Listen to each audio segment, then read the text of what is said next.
इस वीडियो के अंदर हम फीमेल रिप्रोडक्टिव सिस्टम के बारे में पढ़ेंगे। लास्ट वीडियो हमने मेल रिप्रोडक्टिव पार्ट की बनाई थी, तो आई होप आप लोगों ने वो देख ली होगी। नहीं देखी तो प्लीज़ उसे एक बार चेक कर ले।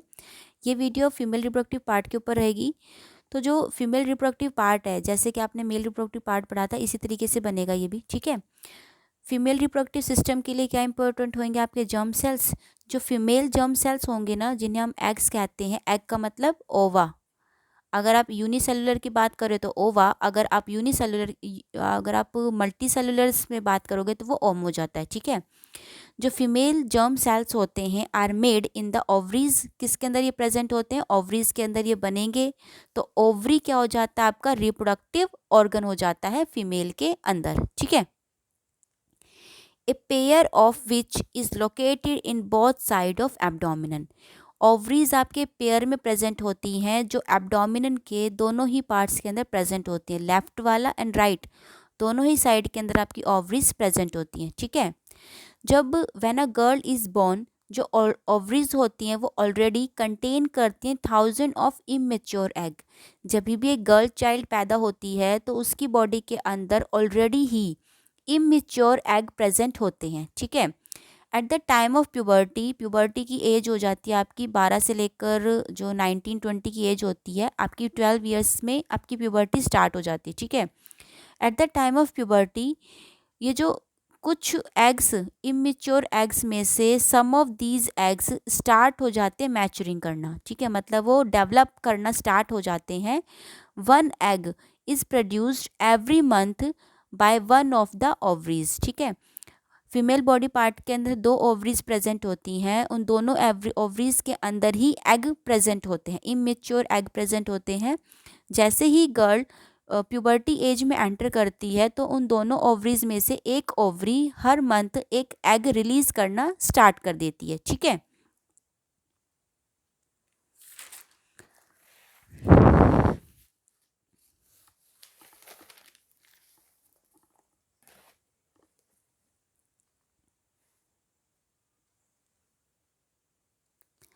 आगे हम बात करते हैं कि जो हमारा एम्ब्रॉय है ना, वो अपना नरिशमेंट किस तरीके से ऑब्टेन कर पाएगा।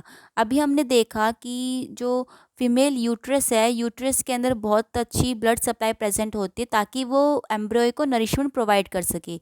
तो ब्लड से एम्ब्रॉय किस तरीके से नरिशमेंट ले सकता होगा, ठीक है। तो जो एम्ब्रॉय होता है ना, वो अपना न्यूट्रिशन लेता है फ्रॉम द मदर्स ब्लड, ये हमने अभी देखा था। लेकिन किसकी हेल्प से ले पाता है वो? मदर ब्लड या फिर मदर बॉडी से एक स्पेशल टाइप का टिश्यू एम्ब्रियो की बॉडी तक प्रेजेंट होता है, उस टिश्यू को बोलते हैं हम प्लासेंटा, ठीक है।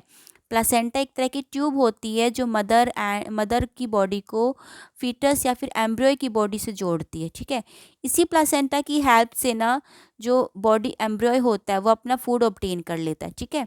जो प्लासेंटा होता है वो प्रोवाइड करता है large surface area for the exchange of glucose and oxygen to pass from the mother to the embryo.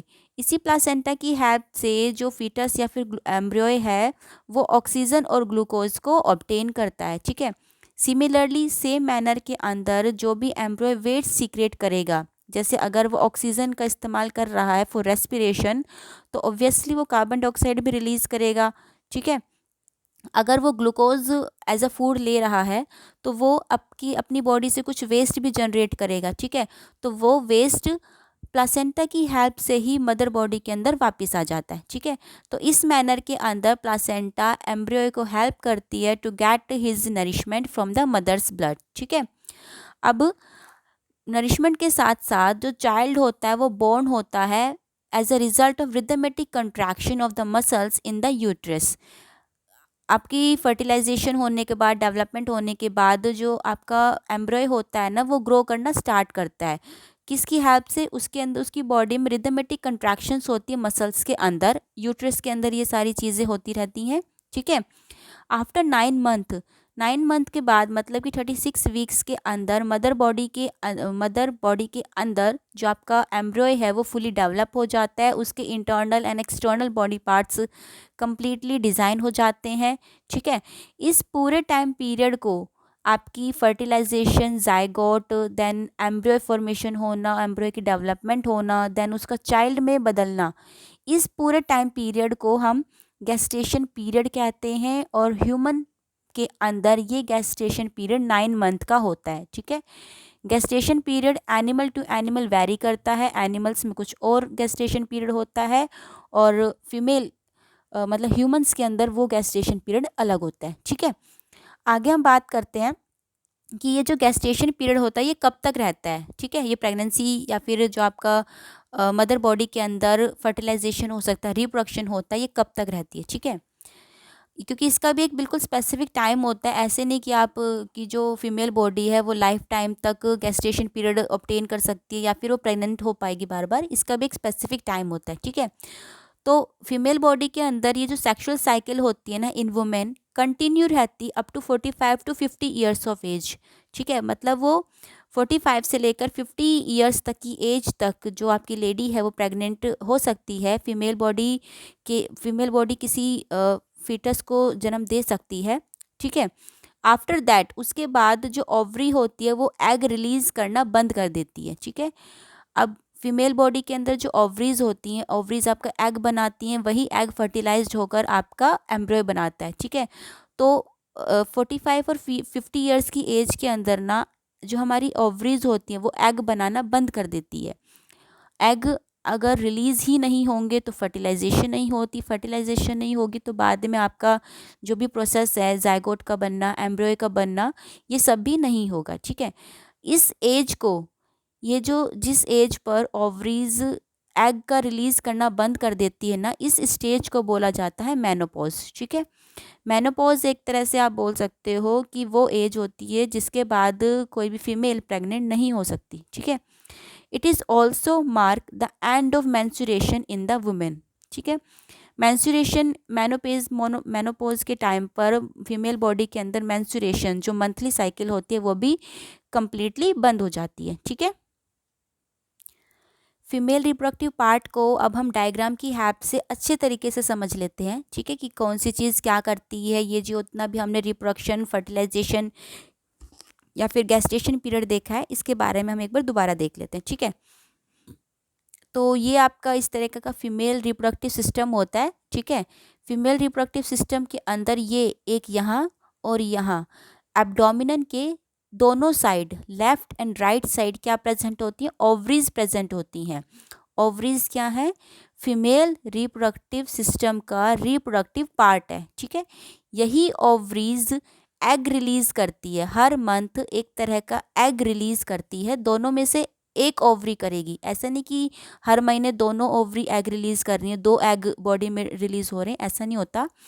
दोनों में से कोई भी ओवरी हर मंथ सेम टाइम पर एक एग रिलीज करती है। ठीक है, ये egg in finger like projections की हेल्प से किस में जाता है, फैलोपियन ट्यूब के अंदर वो ट्रैवल करता है। ठीक है, अब मान लो यहाँ पर आपका एग प्रेजेंट है। ठीक है, एग यहाँ पर प्रेजेंट है, वेजाइना की हेल्प से स्पर्म बॉडी के अंदर एंटर करता है और कहाँ आ जाता है, फैलोपियन ट्यूब के अंदर। ठीक है, वो ट्रैवल करता करता कहाँ पर आ जाता है, फैलोपियन ट्यूब में अंदर आता है।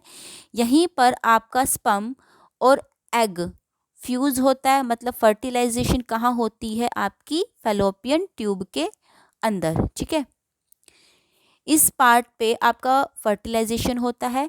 फर्टिलाइजेशन होने के बाद वो क्या बना देता है, आपका जाइगोट। ठीक है, जाइगोट कहाँ बन गया, फैलोपियन ट्यूब के अंदर ही जाइगोट बन गया। अब ये जाइगोट जिसे हम 2n बोल रहे थे, अब ये 2n सेल स्टेज जो कि जाइगोट है, ये फैलोपियन ट्यूब की हेल्प से कहाँ आ जाता है, यूट्रस के अंदर। ठीक है, ये जो आप पूरा पार्ट देख रहे हो इसे हम बोलते हैं यूट्रस, जो कि एक बैग लाइक स्ट्रक्चर होता है। ठीक है, यूट्रस के अंदर ये आपका जाइगोट आता है और यूट्रस की वॉल के अंदर, इस वॉल्व के अंदर ये इम्प्लांट हो जाता है। मान लो यहाँ पर आ गया आपका 2n जाइगोट, यहाँ पर आकर सेटल डाउन हो जाता है। ठीक है, ये सेटल डाउन होता है और इसके ऊपर ये लाइनिंग आ जाती है। इस लाइनिंग का क्या काम होता है, ये लाइनिंग इस जाइगोट को होल्ड करके रखती है for the 9 month. Gestation period यहीं पर होता है। ठीक है, इसी के अंदर, इसी गेस्टेशन पीरियड के दौरान जो आपका ज़ायगोट है वो फीमेल बॉडी से with the help of placenta अपना नरिशमेंट ऑब्टेन करेगा, वहीं पर अपना डेवलपमेंट करेगा, ग्रोथ करेगा, और 9 मंथ 36 वीक्स के बाद वो इसी पाथवे से वजाइना के थ्रू बॉडी से बाहर आ जाता है। ठीक है, ये बात हो गई जब फर्टिलाइजेशन होती है। ठीक है, अगर वजाइना की हेल्प से स्पर्म मीट हो जाता है तो फर्टिलाइजेशन हो जाएगी।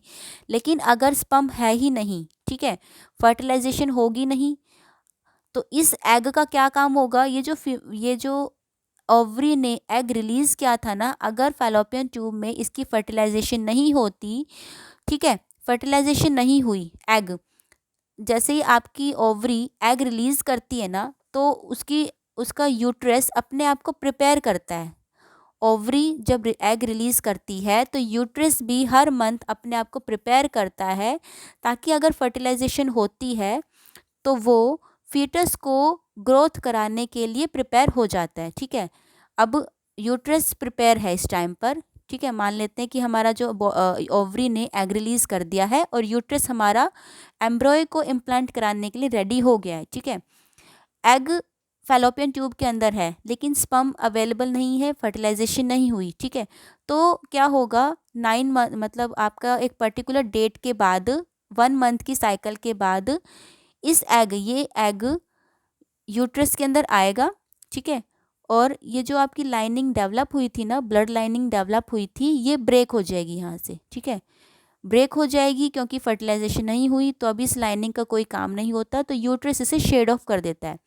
यूट्रस इस ब्लड को रिलीज करता है और वेजाइना की हेल्प से ब्लीडिंग स्टार्ट हो जाती है, और ये वेजाइना 4 to 5 डेज मैक्सिमम रहती है फीमेल्स के अंदर, जिसे आप पीरियड्स बोलते हो, या फिर आपका जो मेंस्ट्रुएशन होता है वो यही चीज़ होती है। ठीक है, हर मंथ फीमेल एग रिलीज होता है, यूट्रस अपने आप को प्रिपेयर करता है, और अगर फर्टिलाइजेशन नहीं होती तो यही यूट्रस हर एक टाइम, पर्टिकुलर टाइम के बाद अपनी लाइनिंग को शेड ऑफ कर देता है और ब्लड यहाँ से निकलकर वेजाइना की हेल्प से रिलीज हो जाता है। ठीक है, ये नॉर्मली गर्ल्स के अंदर या फीमेल के अंदर 4 to 5 डेज की साइकिल रहती है। ठीक है, तो ये आपका पूरा फीमेल रिप्रोडक्टिव पार्ट था। आई होप आपको ये सारी चीज़ समझ आ गई होगी कि किस तरीके से ये रिप्रोडक्शन होता है, फर्टिलाइजेशन टेक प्लेस करती है। फीमेल बॉडी पार्ट का सारा स्ट्रक्चर मैंने आपको समझा दिया है। अब ये जो डायग्राम है ना, इसको काफ़ी अच्छे से स्टडी करना, इसी डायग्राम की हेल्प से आप सारी चीज़ें समझ जाओगे। और एग्ज़ाम पॉइंट ऑफ व्यू से भी डायग्राम बहुत बार पूछा जाता है लेबलिंग करने के लिए। इसी डायग्राम में से क्वेश्चंस बन जाते हैं, फर्टिलाइजेशन कहाँ पर होती है, एम्ब्रॉय की डेवलपमेंट कहीं कहाँ पर होती है, फीमेल बॉडी के अंदर कितने नंबर ऑफ ओवरीज प्रेजेंट होती हैं, ओविडक्ट क्या होता है, तो ये सारी चीज़ें आप इस डायग्राम की हेल्प से समझ सकते हैं। ठीक है, that's it for this video.